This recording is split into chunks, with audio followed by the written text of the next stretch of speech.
Hello दोस्तों, आज हम इतिहास के महत्वपूर्ण क्वेश्चन देखेंगे जो पेट के लिए बहुत ही लाभदायक होंगे।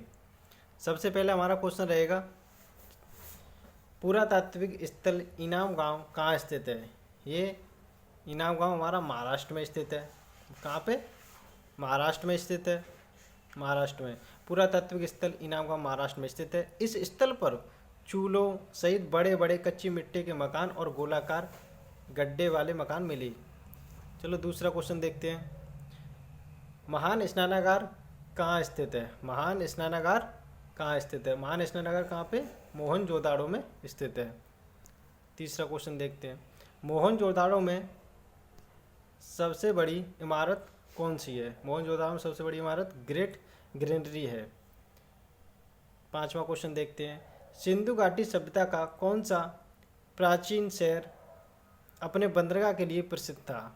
तो सिंधु घाटी सभ्यता का कौन सा प्राचीन शहर अपने बंदरगाह के लिए प्रसिद्ध था? लोथल। लोथल था।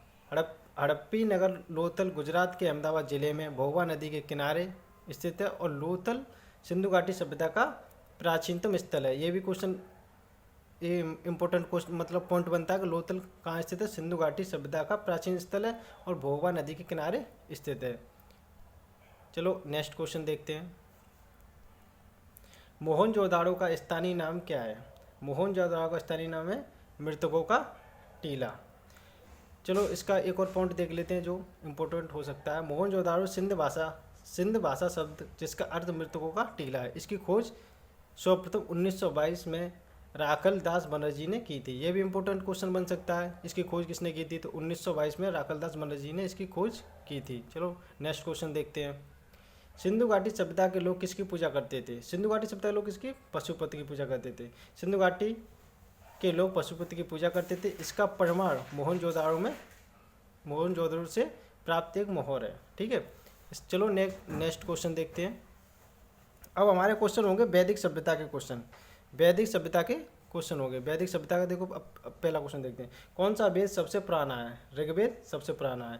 भारतीय साहित्य में 4 वेद हैं, आपको पता ही होगा। ऋग्वेद, सामवेद, यजुर्वेद और अथर्ववेद। इनमें से सबसे पुराना वेद ऋग्वेद है। ये भी क्वेश्चन आपको इंपॉर्टेंट हो सकता है कि भारतीय इतिहास में कितने वेद हैं? 4 वेद हैं और सबसे पुराना वेद ऋग्वेद है और सबसे बाद वाला अगर पूछ रहे तो अथर्ववेद है। चलो नेक्स्ट क्वेश्चन देखते हैं। अब नेक्स्ट क्वेश्चन कह रहा है कौन सा वेद संगीत से संबंधित है। संगीत से कौन सा संबंधित है? सामवेद।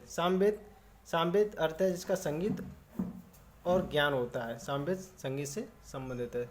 नेक्स्ट क्वेश्चन देखते हैं। ऋग्वेद को कितने मंडलों में विभाजित किया गया है? ऋग्वेद को 10 मंडलों में विभाजित किया गया है। और इससे इंपॉर्टेंट पॉइंट देख लेते हैं। ऋग्वेद को 10 मंडल में विभाजित किया गया, 1028 सूक्ति में विभाजित किया गया। और इसका ये इंपॉर्टेंट क्वेश्चन बनता है, ऋग्वेद का 9वां मंडल सोम देवता को समर्पित करता है। ये पॉइंट याद रखना कि ऋग्वेद का 9वां मंडल सोम देवता को समर्पित करता है। नेक्स्ट क्वेश्चन देखते हैं। कौन सा वेद धार्मिक अनुष्ठानों से संबंधित है? यजुर्वेद। यजुर्वेद धार्मिक अनुष्ठानों से संबंधित है। चलो नेक्स्ट क्वेश्चन देखते हैं। अब आ जाएंगे हमारे क्वेश्चन बौद्ध धर्म एवं जैन धर्म के। ये भी बहुत इंपॉर्टेंट क्वेश्चन बनते हैं। यहाँ से भी 1-2 क्वेश्चन आने के चांस मतलब है ही, 1-2 क्वेश्चन तो आने ही आने हैं। चलो पहला क्वेश्चन देखते हैं इससे। किस भारतीय धर्म में 24 तीर्थक हुए?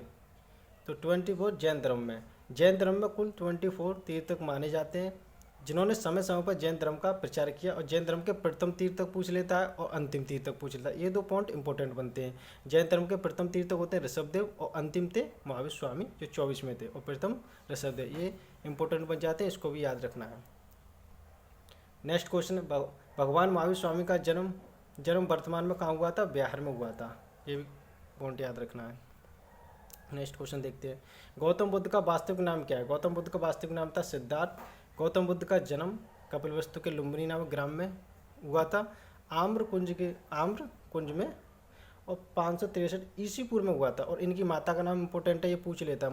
माता का नाम माया देवी है, इसको भी याद रखना। नेक्स्ट क्वेश्चन देखते हैं। गौतम बुद्ध को ज्ञान कहाँ प्राप्त हुआ? तो गौतम बुद्ध को ज्ञान बोधगया में प्राप्त हुआ। ये क्वेश्चन इंपॉर्टेंट है, बार बार हर शिफ्ट में आया है पिछली बार, इस बार भी इसके चांस हैं।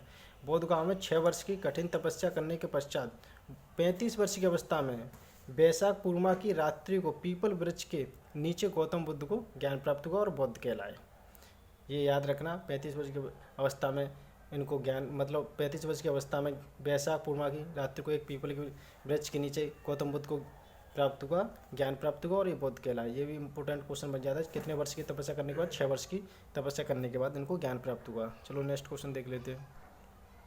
किस स्थान पर गौतम बुद्ध की मृत्यु हुई? अब गौतम बुद्ध की मृत्यु कुशीनगर में हुई थी। गौतम बुद्ध की मृत्यु कुशीनगर, कहाँ पे? कुशीनगर में हुई थी।